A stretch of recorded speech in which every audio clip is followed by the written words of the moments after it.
Bonjour à tous, bienvenue à notre émission Consommation Amélioration Continue.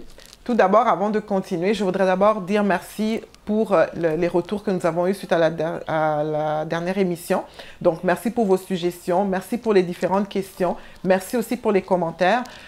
Pour certaines questions, ça va être répondu à travers les prochaines émissions parce que c'était des questions qui étaient reliées à des sujets qui allaient être développés dans les prochaines émissions. Donc, ça va être répondu au fur et à mesure. N'hésitez pas, si vous avez des choses à nous dire, comme on vous l'a dit, c'est une émission dans laquelle nous grandissons tous, nous nous améliorons nous tous. Nous aussi, on essaie de bien faire les choses pour que l'esprit de la consommation et l'amélioration soient de pair dans cette émission. Donc aujourd'hui, pour ne pas s'étaler plus longtemps, notre émission d'aujourd'hui, nous avons un thème qui est quand même assez intéressant et je pense qu'il va plaire à beaucoup de personnes, qui est le suivant. Vive le potager.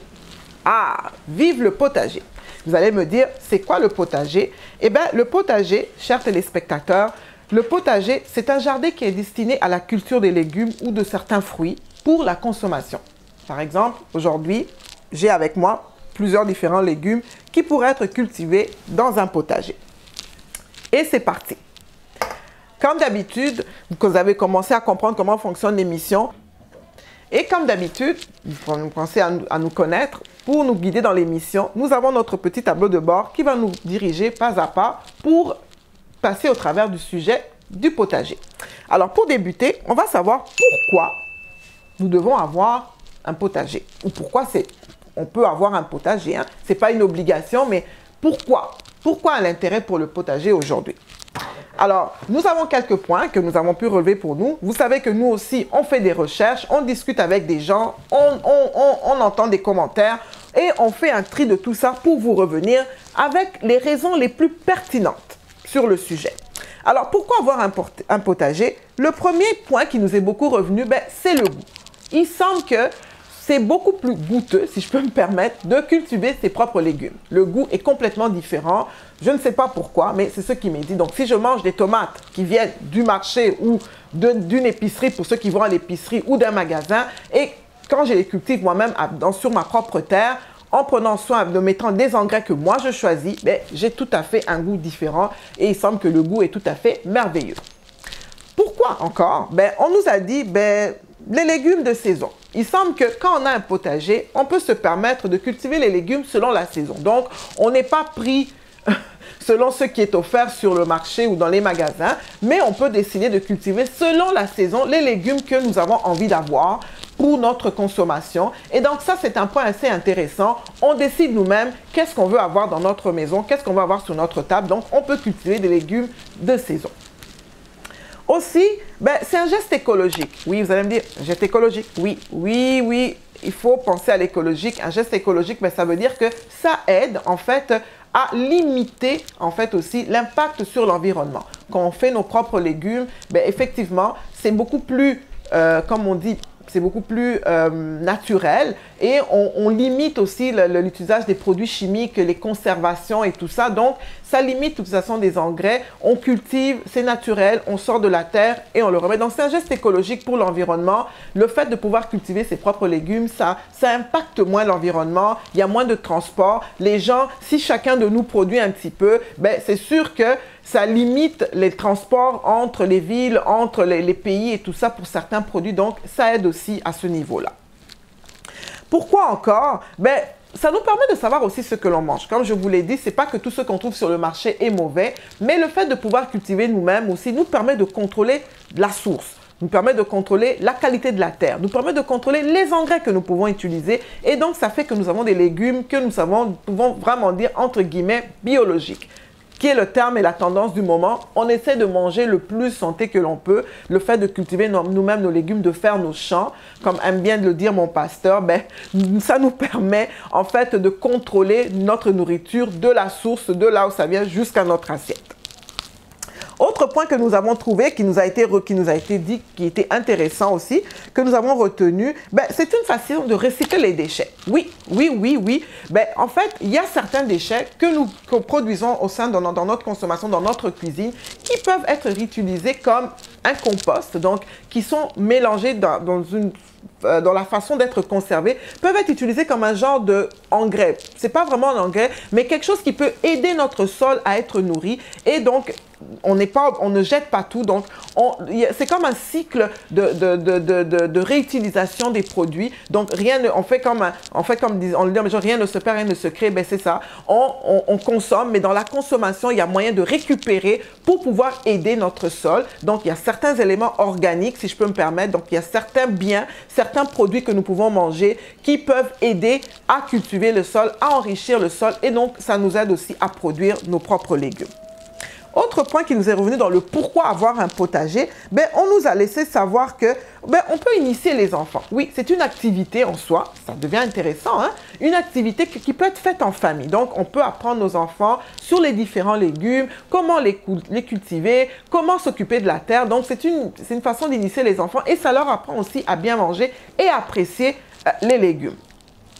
Un autre point intéressant qui nous est encore revenu, et pas le moindre, on n'oublie pas les légumes. En fait, quand on a un potager, on est obligé de consommer des légumes. On a un potager, il faut que la production du potager soit consommée. Donc, on est obligé d'avoir dans nos assiettes les légumes que nous produisons dans notre potager ou dans notre jardin. À savoir aussi que ça nous permet de diversifier l'alimentation. Le fait d'avoir un potager stimule la diversification de l'alimentation. Nous savons que pour avoir une santé et avoir une santé équilibrée, il faut manger équilibré, je veux dire. Et manger équilibré, ça veut dire manger des légumes, manger des fruits, manger du poisson, manger un peu de viande, manger un peu de tout. Donc, le fait d'avoir ce potager peut stimuler pour les plus difficiles ou les plus coriaces à aller diversifier leur alimentation. Puis, le potager, on nous dit que c'est une source de détente et de plaisir. Le fait d'aller s'occuper de sa terre, cultiver ses légumes, arroser, prendre le temps de voir que ça pousse, c'est une façon de se détendre et de se donner du plaisir dans ce monde où tout va tellement vite. C'est quelque chose qui nous est réservé, où on peut en profiter en famille ou seul aussi, dépendamment des horaires et du temps. Donc, c'est un des points importants qui ont fait que pourquoi ne pas avoir un potager? Et le dernier point, qui est, parce que c'est aussi facile. Effectivement, il semble que c'est très facile d'avoir un potager. Dès qu'on a un petit carré de terre, ça peut être chez soi ou à l'extérieur, parce que il faut le savoir, il y a des jardins publics, il y a des jardins communautaires où les gens peuvent aller, dépendamment des pays où vous restez. Si chez vous, vous n'avez pas nécessairement de la terre dans votre parcelle, dans votre maison, il y a des jardins communautaires qui sont disponibles dans différents pays où les gens ont des carrés de terre où chacun peut cultiver un peu ses produits. Donc, c'est des idées. Ne vous sentez pas limité si vous n'avez pas d'espace chez vous. Il y a des jardins communautaires. Renseignez-vous, informez-vous dans votre ville, dans votre communauté, dans votre quartier, s'il y a des possibilités d'aller même planter quelque part dans un jardin qui est public, qui est pour tout le monde, où vous allez vous réserver un espace de terre. Nous continuons.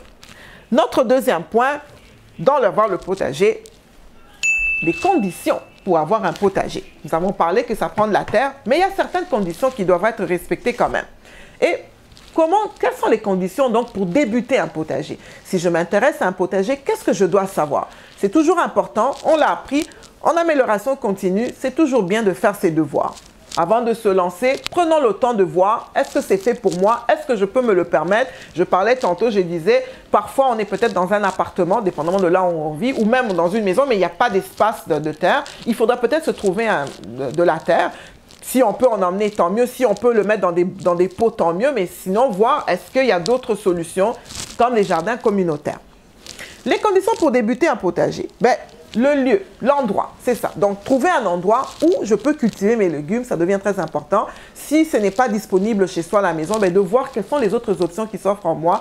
Comme je vous dis, Internet est une source intarissable d'informations, mais aussi le réseautage, parler avec ses voisins, parler avec des personnes, s'informer. Même quand on va au marché, on peut poser des questions. Écoutez, ne vous limitez pas. Ayez cette habitude d'être curieux et d'avoir des informations à la source. C'est toujours très intéressant. Bon, je trouve le lieu, mais ce qu'on nous apprend aussi, quand on veut avoir un potager, il faut peut-être l'encadrer. Il ne faudrait pas que mon terrain où je vais cultiver soit partout. Il faut que je l'encadre. Beaucoup le font avec, peut-être, on met des bâtons, puis on entoure avec un fil. Mais il y a d'autres façons d'encadrer, peut-être avec des pierres, avec des morceaux de bois. Écoutez, nous ne sommes pas des spécialistes, mais c'est juste pour vous inspirer. Et comme je vous dis, si vous avez des questions, si vous voulez approfondir, Internet, Google sont là pour vous. Ou bien du réseautage. Il y a des clubs, il y a des gens qui ne font que ça, qui sont prêts, qui partagent leur expérience sur Internet, qui partagent leur expérience sur des réseaux sociaux, qui ont des groupes WhatsApp, qui ont des groupes sur Instagram. N'hésitez pas, ne vous limitez pas pour savoir quelle est la méthode qui pourrait s'appliquer à vous.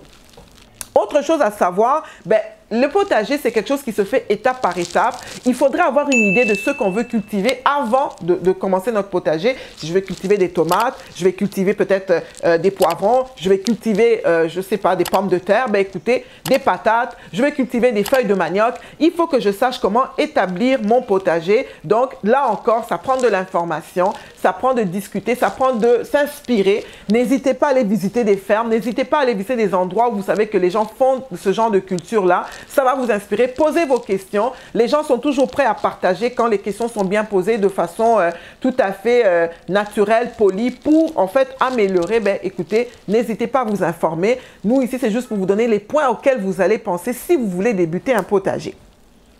Et aussi, avoir un bon moment pour commencer. Ne vous lancez pas dans un potager quand vous n'avez pas le moment. Les gens qui ont des potagers nous ont dit il faut disposer son temps. Il ne faut pas commencer un potager pour se décourager par après. Il faut préparer un temps, si vous travaillez dans la semaine, dans le week-end, un temps qui est consacré au potager parce que c'est de l'entretien. Il faut s'en occuper. Les légumes ne viendront pas seuls. Il faut aller arroser. Il faut s'assurer que la terre est bien fertile. Peut-être il y aura des aliments, des engrais à mettre pour aider, naturel surtout. On encourage le naturel à mettre pour encourager le potager, pour que le potager donne des résultats. Donc, n'hésitez pas, mais trouvez un moment idéal. Ayez l'habitude de planifier vos activités, de se dire, je veux faire quelque chose, je planifie du temps. Et cela en est beaucoup plus qu'intéressant et beaucoup plus plaisant. Et le dernier point dans les conditions pour débuter un potager, c'est avoir un plan du potager. Oui, les gens qui s'y connaissent nous ont laissé savoir que c'est très intéressant et très important aussi d'avoir un plan de qu'est-ce qu'on va cultiver. Donc, on ne se lance pas à qui va là, on se prépare, on se dit, dans mon potager, je vais avoir des tomates, je vais avoir tel produit, je vais avoir tel légume, mais on fait un plan. Puis, on essaye aussi de vérifier, de valider avec les gens qui s'y connaissent si on peut mélanger certains légumes, surtout pour l'entretien, pour l'arrosage et ainsi de suite, pour l'endroit où le soleil va frapper. Donc tout ça, c'est des choses que c'est important. Oui, ça a l'air un peu scientifique, mais il semble que ça l'est pas. C'est juste de s'ajuster, de se préparer, de connaître la qualité de la terre, de connaître là aussi où on sera positionné. Voilà, nous avançons dans notre sujet du jour qui est assez palpitant, je vous dirais. Et le troisième point, ça va être gérer.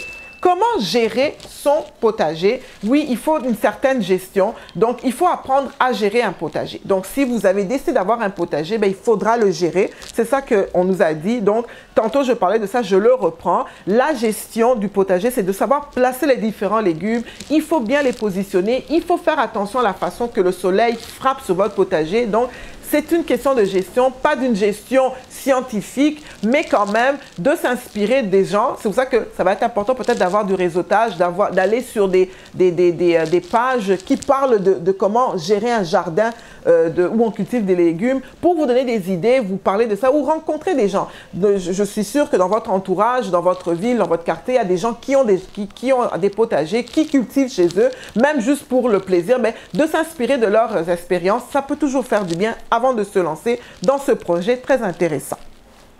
Nous continuons encore et ce qui est aussi intéressant quand on décide d'avoir un potager, c'est qu'on doit organiser. Et oui, l'organisation nous revient toujours. Donc, il faut s'organiser quand on a un potager. Donc, organiser quoi? Mais chers amis, chers téléspectateurs, il faut organiser son temps. Oui, le temps est très important quand on a un potager. Il faut établir un horaire pour le potager parce qu'on ne peut pas arroser quand on veut. On ne peut pas mettre les légumes. Il faut avoir un horaire bien établi, dépendamment de ce qu'on cultive. Donc, il faut se dire, c'est pas j'ai un potager puis je n'y vais pas pendant 2 semaines. Ça ne fonctionne pas. C'est d'avoir une organisation du temps qui inclut votre potager pour être sûr que vous allez avoir des résultats et ce qui vont vous stimuler à continuer à avoir le potager. Si vous ne vous impliquez pas, ça va être difficile de pouvoir avancer et d'avoir un beau potager. Nous continuons encore. on nous a parlé de l'organisation, mais il y a des choses plus intéressantes aussi. On nous dit que dans le potager, on peut aussi se détendre. Et se détendre, oui, on peut se détendre dans un potager. Le potager est un endroit où on peut se détendre. Donc, c'est un endroit où on peut avoir des activités. Ça devient une activité familiale. On peut emmener nos enfants, leur apprendre à cultiver, à tourner la terre, arroser. On peut passer du moment. On peut emmener une chaise, se détendre au soleil. Oui, le potager, c'est une activité en soi. Non seulement ça nous permet de bien consommer, mais c'est quelque chose aussi qui nous permet aussi de nous détendre, d'avoir une passion, d'avoir un passe-temps qui nous occupe, qui peut être rentable aussi à la longue. Il y a des personnes qui revendent leurs légumes, il y a des personnes qui partagent leurs légumes, qui emmènent ça à des endroits pour aider d'autres personnes. Donc, c'est quelque chose qui peut être très stimulant. Donc, une façon de relaxer, mais en produisant quelque chose de très intéressant. Et le dernier point dans notre sujet aujourd'hui, réussir. Oui, ça va être important. Il ne faut pas seulement commencer le potager, mais il faut réussir ses légumes. Donc, c'est là où ça va être important de s'informer sur les plantes, sur les légumes, je m'excuse, que vous allez planter. Oui, il faut prendre de l'information. On ne plante pas la tomate comme on va planter la patate. On ne plante pas les feuilles de manioc comme on va planter. Il y a des légumes qui ne demandent aucun effort, mais il y en a d'autres qui demandent de l'effort, du suivi. Donc, ça va être important de s'informer pour réussir. Et comme on vous l'a dit, et on ne cesse de répéter, Internet est une grosse source d'informations, mais aussi d'échanger, d'essayer de faire du réseautage avec des gens qui ont l'habitude de cultiver. Ça peut être très stimulant, ça peut nous apprendre des choses, des astuces, des trucs qui pourraient aussi nous refiler pour que notre potager réussisse. Et aussi donc de pouvoir ne pas hésiter à se mettre dans des groupes qui sont sur Internet. Ça peut être pas nécessairement, mais d'aller sur une page Facebook qui parle de ces produits. Il y a plein de pages Facebook, il y a des pages Instagram où les gens se mettent en groupe, où ils viennent partager leurs expériences sur la façon qu'ils ont d'entretenir et de réussir leur potager. Donc, voilà, chers téléspectateurs, pour notre émission d'aujourd'hui, ce qu'on avait à partager avec vous. Donc, pour récapituler, c'est de dire que le potager, c'est quelque chose de très intéressant, c'est quelque chose de très nourrissant, c'est quelque chose de stimulant, c'est quelque chose aussi qui aide l'écologie parce qu'on peut faire un tri de nos déchets pour encourager, stimuler notre potager.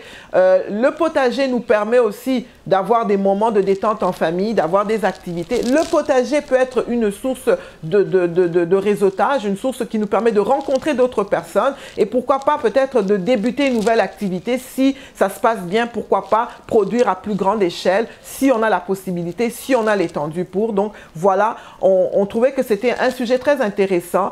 N'hésitez pas, si vous avez des suggestions, si vous avez des commentaires constructifs toujours et des questions, de nous écrire sur nos réseaux sociaux, Instagram, Facebook et le courriel pour les adeptes de courriel. Comme vous voyez, l'information circule tout le temps sous l'émission. N'hésitez pas.